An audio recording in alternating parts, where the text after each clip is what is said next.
Hi, I'm Nick Powell, City Hall Bureau Chief with City and State. Joining me on today's City and State TV is Brenda Rosen, the Executive Director of Common Ground, the city's largest supportive housing provider. Thank you for joining me today, Brenda. Thanks for having me. So, Common Ground has created, as I understand, 3,200 units of supportive housing since 1990. But first, before we get into how exactly you've accomplished that, can you maybe, for our viewers who don't know what supportive housing is, describe, just to give a brief overview of what we're talking about when we mention supportive housing? Sure. Supportive housing, kind of in a nutshell, is mixed-use housing. So a percentage of the units are reserved, usually 50 to 60%, are reserved for formerly homeless individuals, often suffering from mental health issues, substance abuse disorders, HIV/AIDS. The remainder are set aside for low-income individuals. The easy way to imagine that is they are the 20% in the 80/20s.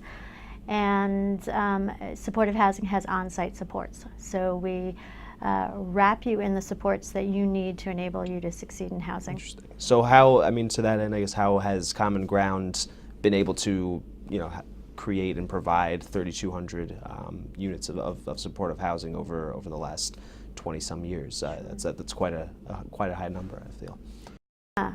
We started out by renovating old hotels in Manhattan and turning them into large supportive housing residences, ranging from 650 units to about 207 units.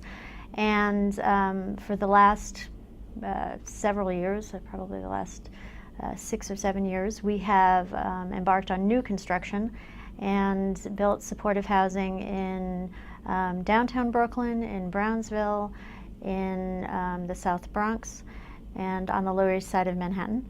And we have also added into the portfolio of Common Ground scattered site apartments for chronically homeless individuals and transitional housing.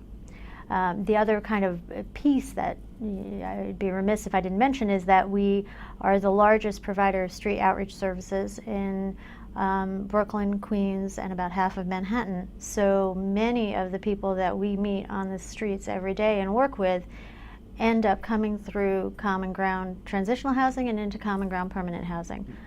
So there's really quite a continuum of care, if you will, within Common Ground to ensure folks' success.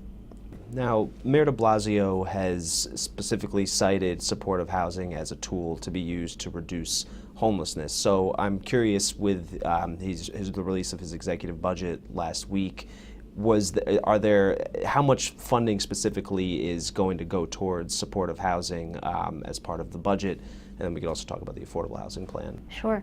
From Common Ground's perspective, we're thrilled with the housing plan. He expressed a strong commitment to continuing and expanding supportive housing. He's put in almost $500 million of capital funds into supportive housing over the next 4 years, so roughly $125 million a year, and that's more than twice the amount that was put in for the previous plan. And this just clearly demonstrates that he sees supportive housing as a cost-efficient, humane, successful way to allow people to succeed.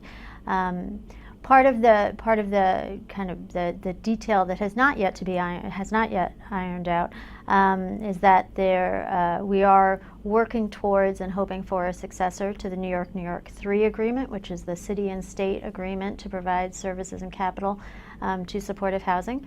New York 3 has been immensely successful, and we're on the cusp of creating 9,000 supportive housing units. So the capital that the mayor's put into the executive budget should be sufficient to cover the capital for any successor to the New York 3 agreement. So we're eagerly anticipating that. Very interesting. And as far as you mentioned that this is supportive housing is very cost efficient. So can you kind of detail for me and for our viewers how that's the case, I guess? Sure. So, I think that the perspective that's easy to have is if somebody's living on the streets, they are, they're taking care of themselves and figuring out how to survive, and it's not expensive. In reality, it's extraordinarily expensive because the use and reliance on emergency services such as, shelter, jails, EMS, ERs, all of that is significant. So to keep somebody in homelessness is way more expensive than to keep somebody housed with all of the supports, and I can talk for days about what we do to ensure that people have another chance to be successful. But the cost, all of the research shows that for every added supportive housing unit, you're saving, the city and the state are saving roughly $10,000 a year. I think as we refine our metrics and are able to use more data to show what happens when somebody is in supportive housing, I have no doubt that that number will probably increase.